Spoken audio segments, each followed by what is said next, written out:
From the studios of Farm Journal Broadcast, this is U.S. Farm Report.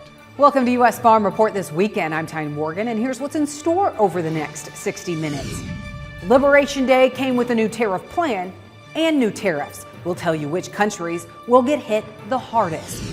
And from Georgia, I've been farming 48 years. I can't remember anything in a year that's been as challenging as way it's been the last couple of years. to West Texas. Right now, it feels like the death of agriculture somewhat in our area. It's a somber situation for cotton. We've gone beyond just losing money now that we're to the point of losing the farm. What leaders say needs to happen now and in the future to save the cotton industry in the U.S.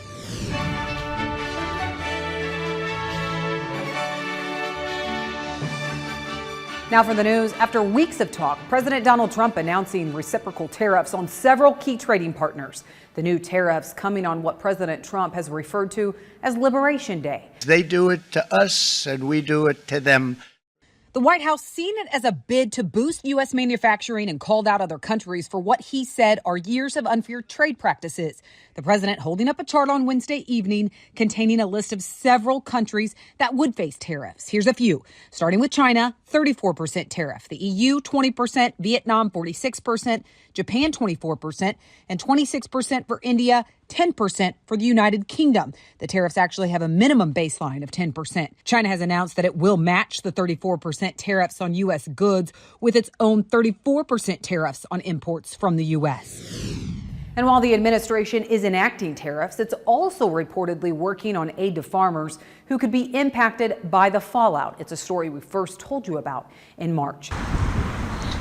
And we're learning any possible aid could take a while. Ag Secretary Brooke Rollins telling Fox News on Thursday the Trump administration is, quote, months away from making a decision about whether to make payments to producers. During his first administration, billions of dollars were paid to farmers to help offset losses caused by a trade war with China. Rollins said while speaking to reporters at the White House also on Thursday that the president remains committed to farmers, but that farmers and ranchers, quote, understand that there may be a short time of uncertainty, end quote.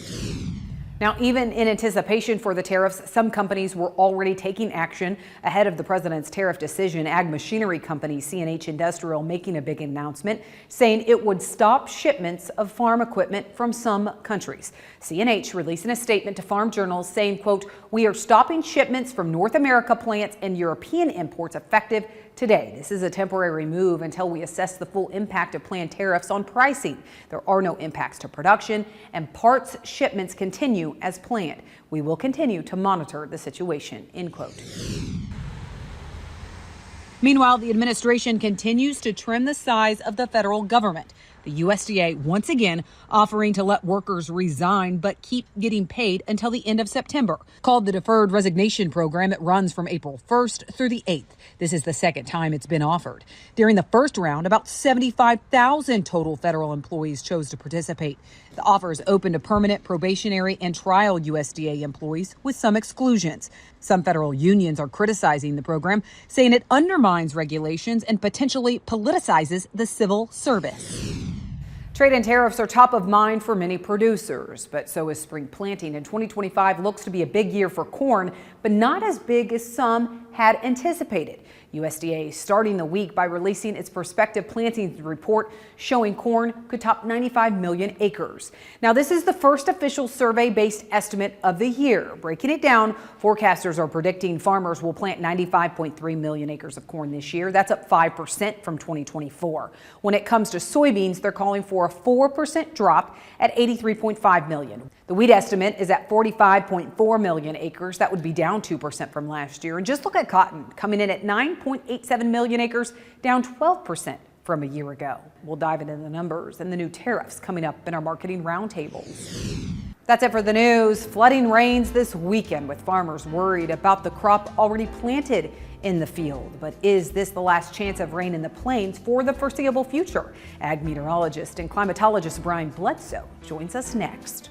U.S. Farm Report is brought to you by Pioneer. Next level yields start with genetics proven to perform. Pioneer. Next level yields start here.